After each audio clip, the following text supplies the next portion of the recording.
નમસ્કાર, સમાચારો સાથે હું છું જયેશ। દમણથી સમાચાર, જ્યાં મધદરિયે કોસ્ટગાર્ડનું દિલધડક રેસ્ક્યુ ઓપરેશન ચાલ્યું, જ્યાં મધદરિયે ફિશિંગ બોટમાં ફસાયેલા 5 માછીમારોને રેસ્ક્યુ કરવામાં આવ્યા। બોટમાં પાણી ભરાઈ ગયું હતું અને તેમાં 5 જેટલા માછીમારો ફસાઈ ચૂક્યા હતા। કોસ્ટગાર્ડે હેલિકોપ્ટરની મદદથી આ માછીમારોનું રેસ્ક્યુ કર્યું હતું। કોસ્ટગાર્ડે હેલિકોપ્ટરથી પ્રથમ પ્રયત્નની અંદર 2 માછીમારોને બચાવ્યા હતા। આ દિલધડક રેસ્ક્યુના દ્રશ્યો આપ જોઈ રહ્યા છો કે જ્યાં માછીમારોને બચાવી લેવાયા। આ માછીમારોને બચાવીને મહારાષ્ટ્રના દાહણુ દરિયાકાંઠે પહોંચાડવામાં આવ્યા હતા।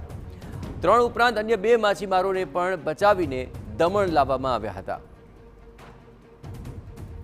આ સમગ્ર ઓપરેશન વિશે વધુ વિગતે વાત કરવા માટે જોડાઈ રહ્યા છે ટીવી 9 સંવાદદાતા નિલેશ ગાવિત। નિલેશ, આ સમગ્ર પરિસ્થિતિ આ શું હતી કે જેને પાર પાડવા માટે આ રેસ્ક્યુ ઓપરેશન દિલધડક રીતે પૂર્ણ કરાયું?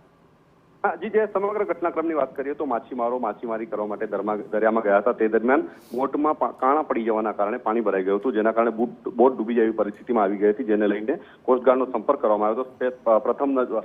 પ્રથમ જે કહી શકાય કે માછીમારોએ પોતાના જે કંઈક એસોસિએશન છે એમાં જાણ કરી હતી। ત્યારબાદ જે એસોસિએશન, બોટ એસોસિએશન અને માછીમાર એસોસિએશને જે કોસ્ટગાર્ડને જાણ કરી હતી, ત્યારબાદ રેસ્ક્યુ ઓપરેશન હાથ ધરવામાં આવ્યું હતું। પહેલા તો જે કંઈક 5 જેટલા માછીમારો હતા એમાંથી પહેલા જે કંઈક એમને બચાવવા માટે મહા મહેનત કરવી પડી હતી, કારણ કે બોટ ડૂબવાની અણી પર આવી ગઈ હતી અને જે માછીમારો છે ડૂબવા લાગ્યા હતા। સમગ્ર ઘટનાક્રમમાં જે કોસ્ટગાર્ડે છે એ કોસ્ટગાર્ડના જે કંઈક જવાનો છે એમણે જે કંઈક રેસ્ક્યુ ઓપરેશન હાથ ધર્યું હતું, તે દરમિયાન આ તમામને બચાવી લેવામાં આવે છે। હાલના તબક્કે જે કંઈક બોટ છે, બોટ તો દરિયામાં ડૂબી ગઈ છે, પરંતુ એક માછીમારો છે એમને બચાવી લેવામાં આવ્યા છે। બોટ ડૂબી જવાના કારણે જે કંઈક માછીમારો છે એમને 20 થી 25 લાખ રૂપિયા જેટલું નુકસાન થયું છે અને હાલના તબક્કે તમામ માછીમારોને બચાવી લેવામાં આવ્યા છે।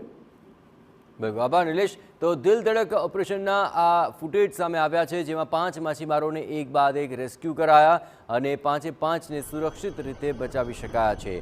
મધદરિયે કોસ્ટગાર્ડનું આ દિલધડક રેસ્ક્યુ ઓપરેશન રહ્યું કે જેમાં બોટની અંદર પાણી ભરાતા જે માછીમારો ફસાયા હતા તેમને સુરક્ષિત રીતે રેસ્ક્યુ કરી લેવાયા છે।